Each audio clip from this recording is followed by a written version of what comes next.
Hi,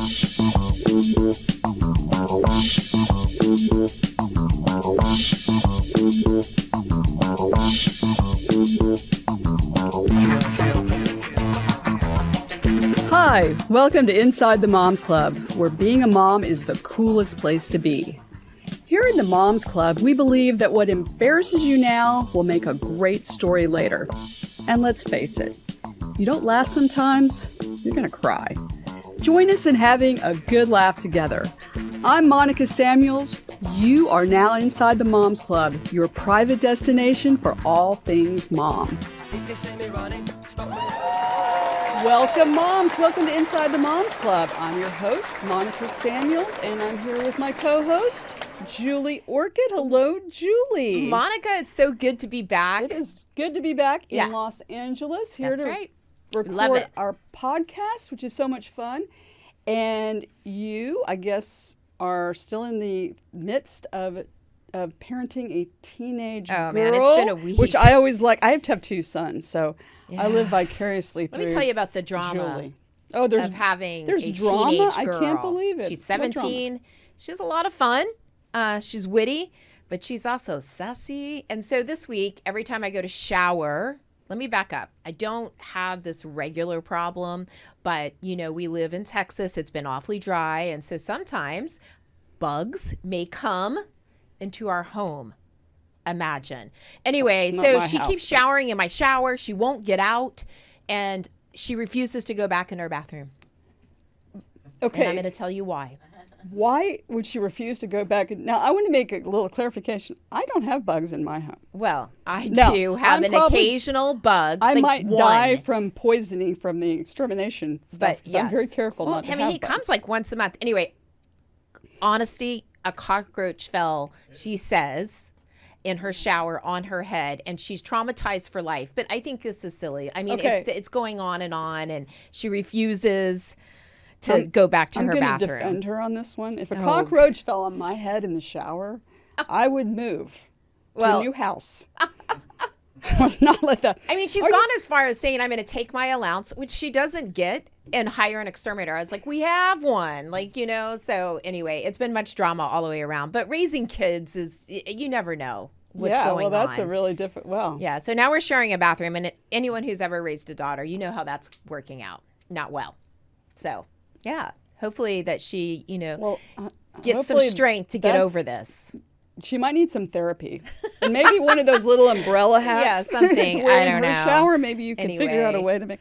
Yeah.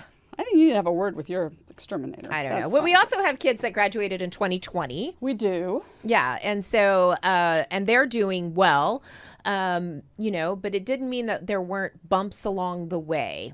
And so, you know, we've had some experiences recently. Well, they had a hard time. So they graduated when COVID was going on, and they didn't have a graduation. They didn't have a prom. They started college locked up in their dorm rooms.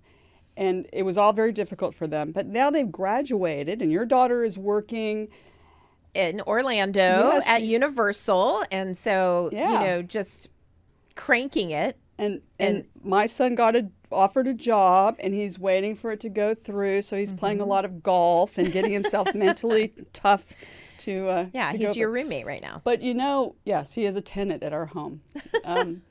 But the hard part is, and this is really, really hard for them. It's hard enough that they went through what they did. But in the last 6 weeks, those kids have been to 2 funerals of classmates. Mm-hmm.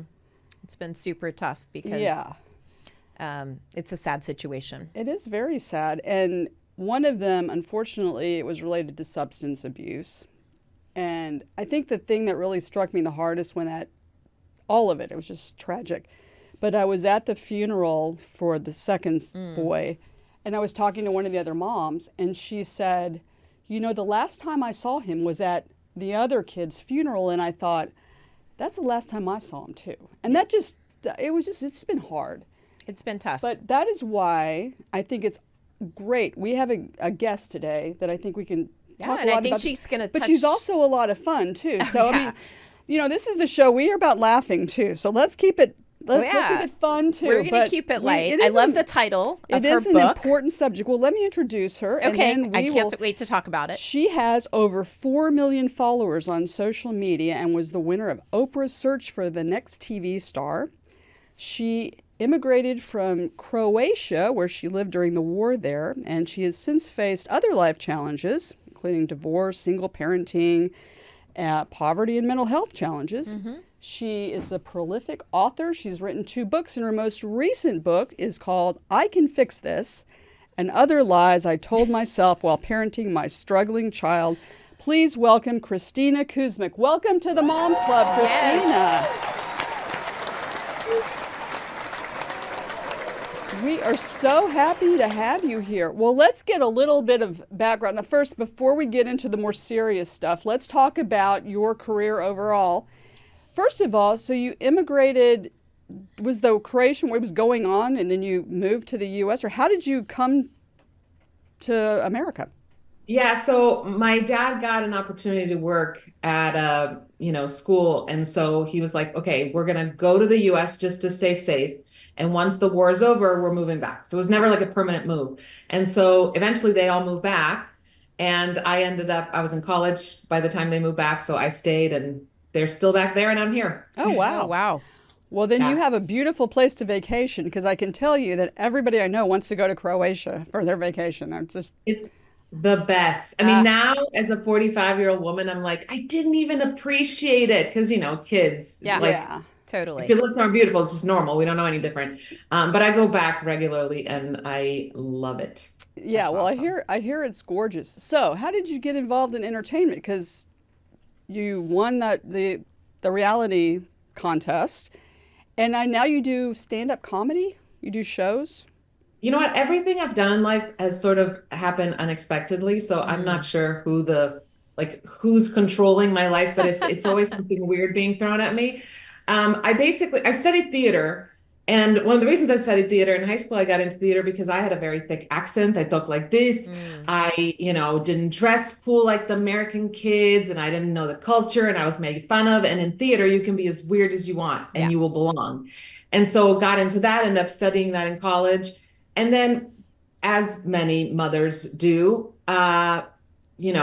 everything suddenly became motherhood, and all my creative stuff, everything got kind of put aside, although it does take a lot of creativity to raise children without losing your sanity. But I had 2 kids pretty much back to back, and then ended up going through an awful divorce when my kids were 1.5 and 3. Sorry. Ended up on food stamps, sharing a small room with them, with a roommate in the other room. I couldn't even afford my own apartment. I was just a mess and depressed and felt awful. And then eventually, it's a long story, obviously, but that's what my first book is about. But eventually got to a place where I was feeling better and just had this need to help those moms or dads who are feeling worthless and are really struggling. And the thing they are stuck in, whether it's stress or grief or whatever it is, feels so permanent. And so I came up with sort of this mission statement, which was, I want to be for others what I needed when I was at my lowest. And now everything I create, whether it's a funny, silly, video just to make somebody laugh, or whether it's where I open up and share vulnerably about my own struggles and things I've gone through, I always think about that girl sleeping on that floor, sharing a room with her kids, and just feeling like her kids deserve better. That's who I create content.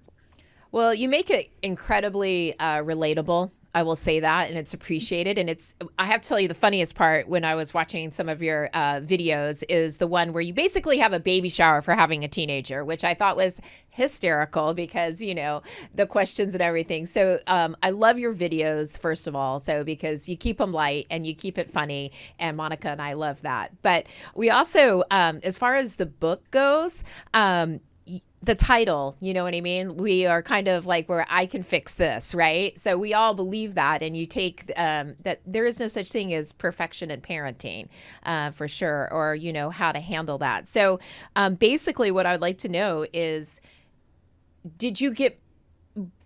Was your son on board for you to write this book? I understand that you guys both, you know what I mean, are on board with talking about it and everything. And there's a lot of teenagers out there who won't talk about it and don't want to bring it to light. So how did you get him to realize that it's important to talk about?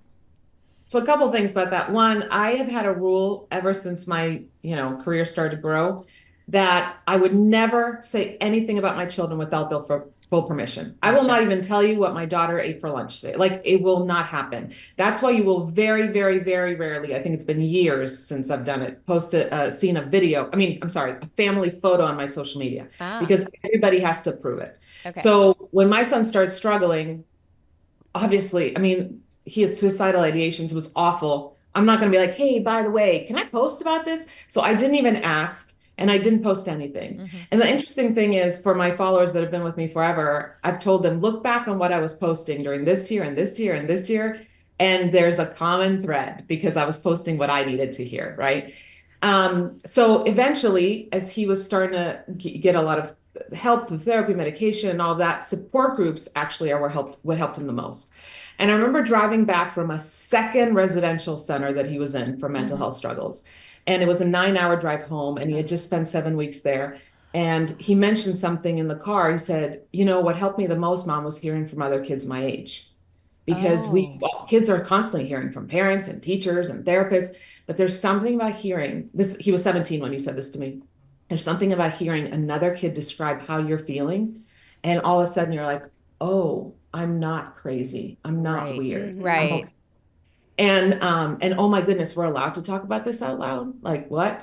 So we decided, let's shoot this little video where he would open up. And he's a very private person. He doesn't even use social media. And so I gave him, he was 17 at the time. I gave him till he turned 18 and then another few months. I think it was like 8 months to change his mind, because I have been on social media and people can be awful. And obviously he was still, he was doing better, but I didn't want anybody, to messing with his mental health. I felt like everything was so fragile. Anyway, we do this video and it blows up because a lot of families are going through this and nobody's talking about it. And especially hearing a teenager talk about it, that led to the book deal offer. And my agent called me and I said, I need to talk to my son. And I said to him, I'm not doing this without your complete, not just blessing, but like, yes. And 2, I'm not doing it without your participation. Not only would I love if you have it in you to write a chapter, which he ended up writing a chapter, but I want every chapter I write to be authentic to you. So if I say he was really mad at me, I want to know that you were actually mad at me. Because if we're going to write this book and be this vulnerable, I want it to be authentic. And so the book only exists because of his vulnerability and willingness to talk about it, knowing it would help other people. Well, let's go back a little bit and understand why he got to this place. So you have a son, you have a daughter about the same age. They're close in age. They're 1.5 years apart. And then you've got another son, a younger son by your second marriage, from what I understand. Yes. So what do you think led your son? When did this start where you noticed, hey, he's kind of he's not just quiet, he might be just depressed? And do you have any idea what the underlying causes were? Because if your daughter's, people are different. Everyone is different. Maybe she's outgoing and has no issues at all. But what did you notice? When did you first notice that he was having these issues? And did he share anything with you that indicated, I'm having a problem? And did your daughter have anything similar going on? Or were they just so different that was never an issue at all? So I actually first started suspecting maybe ADHD when he was young. Right. But I live in California. I don't know where you guys are located. And when you are a broke mom on food stamps, you get Medi-Cal, which is basically state-funded healthcare. And it's great that it exists, but you get the worst of the worst kind of thing. And I remember talking to a pediatrician about it, and she said, you know what, if he can focus when he wants to, it's not ADHD.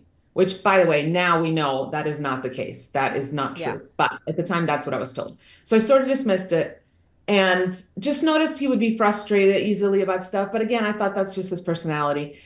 But he was this very hyper, full of life child. And then around 12, 13, I noticed his disposition start to change. He's quieter. This is called teenager. Yeah. And 100% of humans have at some point been afflicted with this, and he'll be fine. I know exactly what to do. I need to love him through it. I need to set some rules and boundaries so he doesn't, end up destroying his life. And I need to keep my sanity intact during this tough time, but we're going to get through this. So I guess that was my first mistake, is I came from a place of assumption instead of curiosity. And then as things kept going, I was like, that's weird. He's not just isolating from mom and dad because they're no longer cool. He's starting to isolate from friends. He's starting to isolate from activities he used to enjoy. He would, because a lot of times his depression showed up as anger and rebellion, and he started stealing to buy drugs and, stopped going to school. All this stuff it was very chaotic. And so I would slap a consequence on him, right? Not slap him. I would give him a consequence. Right. Don't want to. And I would notice. Yeah. Yeah. And I would notice that even the consequences didn't matter. If I took something that he loved away, like, you can't do that this weekend, his response would be, fine. Yeah. Like, man, this kid is not finding joy in anything. And basically, it took too long for me to really deal with the root of the problem instead of just that behaviors, right? Which I think a lot of us parents do. And I lied to myself. I told myself I was dealing with the root of the problem. I know he's struggling. It's hard being a teenager, but I wasn't digging deep enough. And then things just started to get worse and worse, and eventually got diagnosed with depression. And I flat out asked him, have you ever thought about taking your life? Yeah. Thankfully, he was honest with me, and he said yes. And that's when a parent's entire world changes. Yeah. Yeah. So go ahead.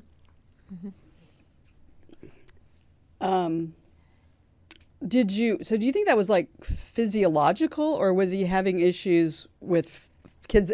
You mentioned social media, and you're big on social media.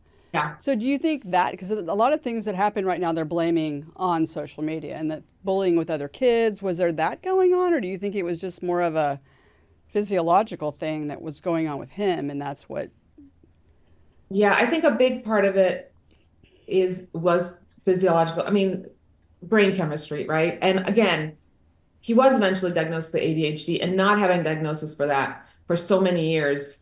And by now, most people who either struggle with ADHD or know someone who does know that the society is not set up to fit into a box, right? For kids like that. They can't fit into this box where they feel like they're thriving.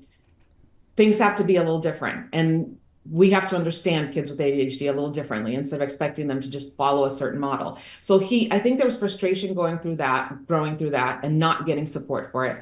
On top of that, he was bullied a lot, not on social media, like before social media even really existed, when he was a kid. And again, one of my many mistakes is I bought into his, mom, I'm good. I know who I am. He wore this very confident, I don't care what people think of me. In fact, when he was 11 or 12, I think 11, we made a video. It was one of my first videos ever made. 4 ways to deal with a bully. And it went viral. And here's this 11-year-old kid saying how he's bullied and how he deals with it, and he knows who he is, and he's not going to let other people affect him. And all these kids were inspired by it. And underneath it all, he was struggling. And that's the truth. No matter how your kid is saying they're handling bullying, it is leaving a scar. So I think it was a combination of things. When he's asked about it now, he always says, I know that the bullying did major damage, but I also think that I was born sort of with a chemical imbalance where I'm always going to struggle with depression, anxiety, and ADHD.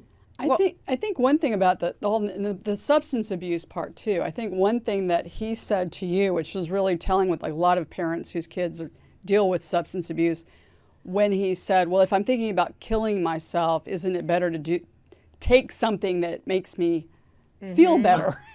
Yeah. And it's hard to think, you don't think of it that way. But if depression is the underlying thing, then it's, you can understand that. He was my first kid, right? And so all of a sudden I'm fine. First it was, pot. Then I started finding full empty bottles of alcohol under his bed. Then I started finding pain pills that he was stealing for people. Then I found out that the marijuana he was buying from school was laced with stuff because 2 girls at his school had a seizure who were getting marijuana from the same place. It was just getting out of control. And I, as a mother dealing with this for the first time, at first when I found stuff, I was like, oh, well, yes, he wants to be cool like his friends. I'm not even digging deeper than that at first. And then eventually I ended up having to call the police on him, and he ended up in a psychiatric hospital, and after that a residential treatment center. And so one of our last therapy sessions, I would go each week and have a family therapy session with him at the residential center. One of our last therapy sessions, we've been making so much progress. I'm feeling so good. Yeah. And he says to me, hey, Mom, I know I'm getting out of here next week, and I just decided I really want to be honest with you, because I think that's what our relationship needs for us to be close, is I have to be honest. And I'm sitting there beaming like, oh my God, I have my son back. And he says, okay, so this is me being honest with you. When I get out of here, I'm going to go back to doing drugs. And my heart just sank. And we got into this sort of back and forth with the therapist trying to, help us communicate well. And I just kept saying, no, Luca, I will not allow that in my house. I'm not going to support that. You've done all this work. Please don't go back. And he just starts sobbing. I mean, sobbing, shaking. And he just looks at me and goes, Mom, if the only thing keeping you from killing yourself was doing drugs, would you do drugs? And that's when I knew that he was numbing the pain, but I didn't realize that he was so convinced. And in his chapter that he wrote for the book, he wrote how sometimes he felt like he just had to stay alive so he wouldn't hurt the people he loved the most. Right. Yeah. Other times it felt like he was a massive problem and that everybody would be better off if he was just gone. And so this was the struggle. And this is the struggle from me now hearing from a lot of teenagers since the book came out. This is the struggle they live in, is I don't want to hurt my mom. I don't want to hurt my little brother. I don't want, Yeah. And at the same time, oh my gosh, look at all the problems I'm causing. Look at all the fear I'm causing for my mom and my siblings, and everybody's just like running around concerned about me. Maybe I should just be gone. Yeah, so they feel like a burden and have to be perfect. And I love how you lift the charade of perfect parenting, or, when you talk about it. And then also your son, you guys obviously really got down to the root of the pain, not just saying you're not going to do this again, but really talking about, the pain. How is he today? So he's good. And the way we always answer, because we will never be the family that fakes it and does everything's great. Yeah, the way we always answer is, today is great. Today is great. Today he's great. Yeah. One day at a time, right? Exactly. I mean, he is, here's the thing, and this is his words, he will always struggle. Sure. He will always have and anybody who really has had serious mental health struggles, they know there are good days, there are bad days. The way he describes it in the book is, for him, mental health feels like a tug of war. Some days he feels like he's winning, and some days he feels like he's not winning. Yeah. But on those days that are tough, at least now he has the tools. He knows what he has to do. Sometimes it's really hard to do it, even when you know it, even for us adults, right? To get out of bed and go work out and take your medication regularly and make sure you show up to therapy. Sometimes it's hard to do it, but he has the tools. And thankfully, he is showing up, and thankfully, he is choosing to live. That is great. I mean, in fact, I can't recommend your book enough for so many parents. Yeah. Actually with fentanyl too. I mean, our children being in college, one thing I had to tell my son, because he'd say, oh, everybody's taking Adderall that they share with each other. He didn't say he was, but I mean, kids are doing that, thinking they're just taking a test, and they get it from another kid. They don't know where it came from. Right. And then you hear about that a kid died. And so I think it's so important that parents whose kids are struggling with these things know what to look for, know ways, and know that there's a path on the other side. And I think that's what's amazing, as we say on the Moms Club, amazing about your book. So I highly recommend it. And I know some other women who have a million questions about your book are our Zoomer moms. So we want to welcome our Zoomer moms. Welcome, Zoomer moms. Welcome to the Moms Club. Well, I am going to go around and introduce each one of you. Tell us a little bit about yourself, and then ask Kristina a question. Lorna, welcome to the Moms Club. Hi, thank you for having me. I'm from New Orleans. I have 3 kids myself, a 5-year-old, 18-month-old, and a newborn who's with me right now. I liked what you said sort of early in your interview about talking to parents who or mothers who feel stuck and feel like it's permanent. And I was, because with my first child, I thought I was never going to go back to work. And then with my second and now third child's, I'm in the entertainment. I work in film and television, and I haven't had a job for 2 years now because of the strike. And that feeling of permanence kind of elevates. And I was just wondering how you sort of dealt with that and how you found your way to the other side, I suppose. So here's how I see it. Life is already hard. Life is going to throw so many things our way that are completely out of our control, right? And then if we label that as permanent, if we're like, this is it, if we allow ourselves to get stuck, everything's going to feel heavier. And the worst part is it crushes hope. Right now, there's no hope because I'm just stuck.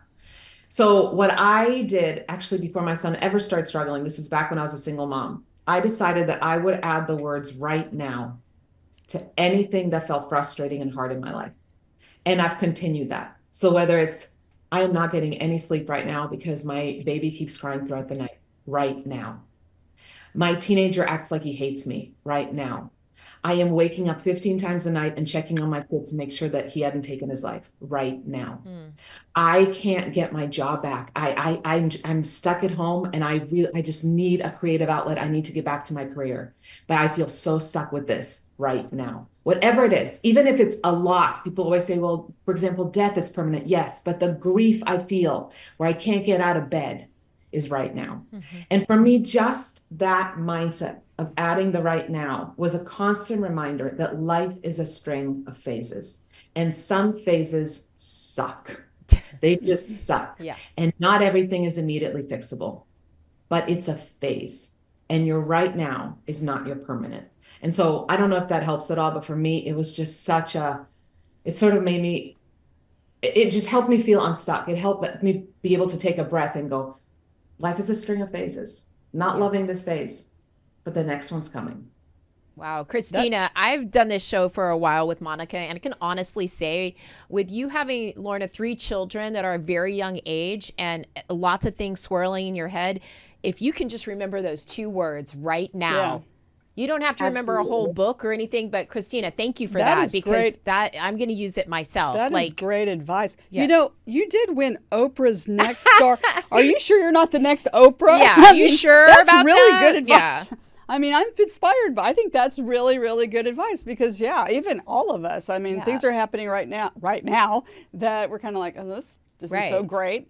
But you just take the whole, you know, your whole life and look back and like, well, I had great times and then I had not so great times, and it'll turn. So I just had to say that. Yeah, no, you're absolutely I know I right. wasn't supposed to pop in, but. No, you weren't. You're going to get in trouble for that later on. Amy, welcome to the Moms Club. Tell us a little bit about yourself, and do you have a question for Kristina?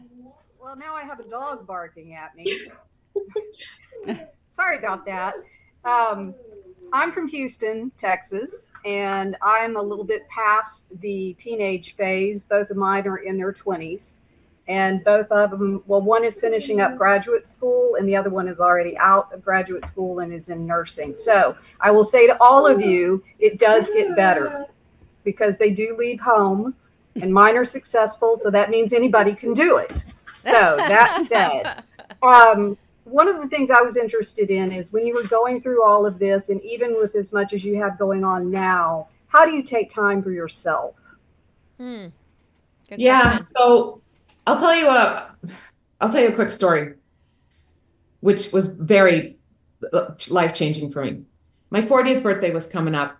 I'm huge on birthdays. I even celebrate my kids' half birthdays. Okay. Half a cake, half the happy birthday song, every other syllable, because I like to complicate things. And my 40th birthday is coming up and I've never had a party for myself. So my husband's like, you always do everything for everybody else's birthdays. Let's have a big party. Big party, invites people from all over the country, rents this beautiful room in a restaurant, a DJ, cake, the whole deal. Huge party. That was supposed to be on a Friday, my actual birthday. Tuesday before that Friday is when I called the police on my son. Wednesday before that Friday, he was in the ER all day. They were waiting for bed to open up in a psychiatric hospital. And he was yelling to get the F out every time I went to visit him. And Thursday, he was finally in a psychiatric hospital. So I decided I'm going to cancel the party.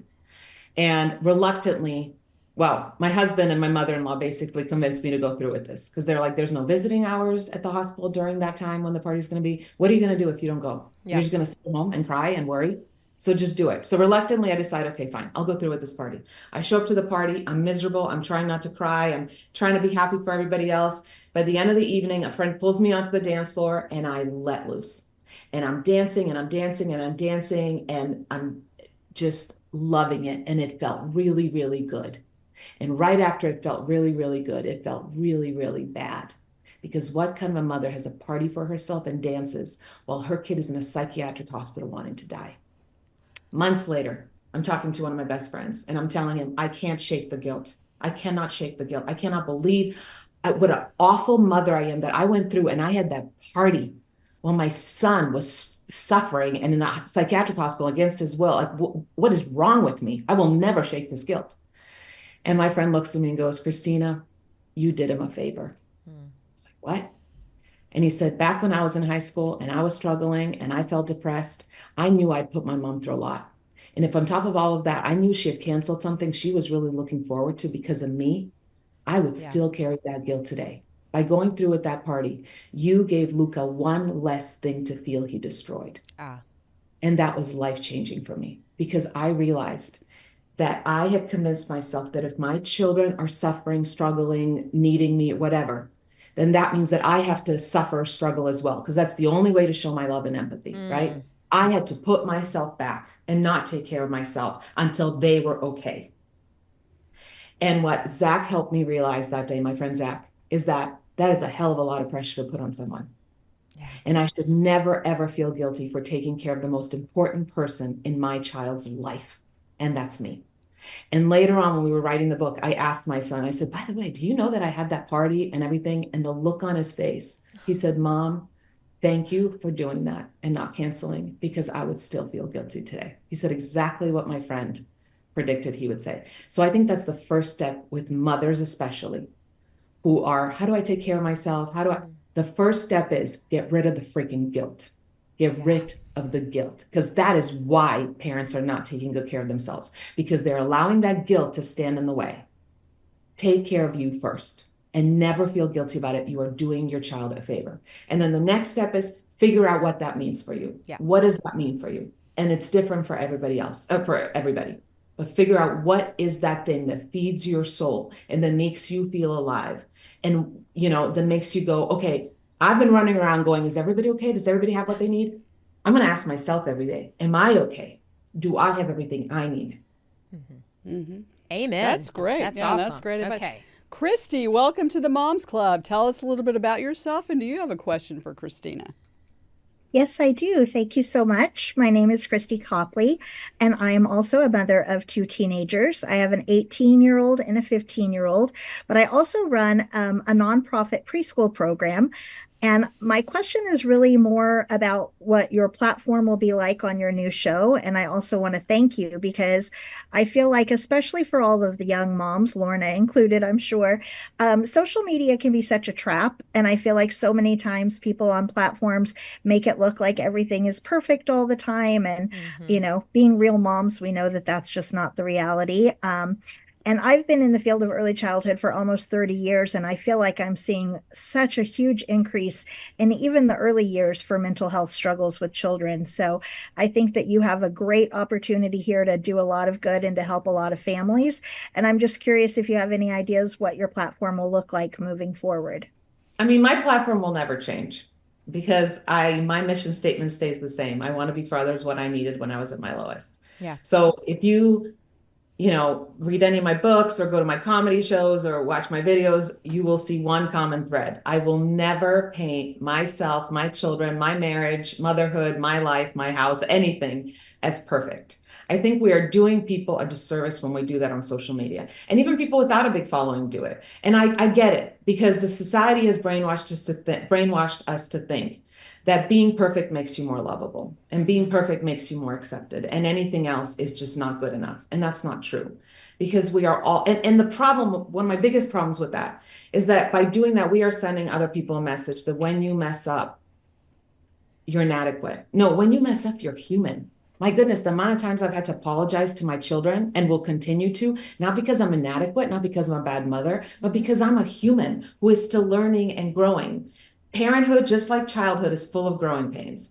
So for me, the platform stays the same. I will be honest and vulnerable, always about my own story. And if I have permission from my children, and if they want to share theirs, we'll do that too.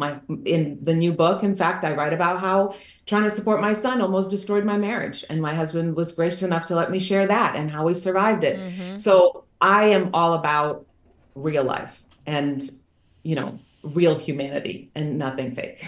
And that's why you have 4 million followers, because people, yeah, you are Yeah, real. I think being vulnerable is key. We don't have time for anything else, right? So, Well, go ahead. speaking of social media, where can we find you on social media?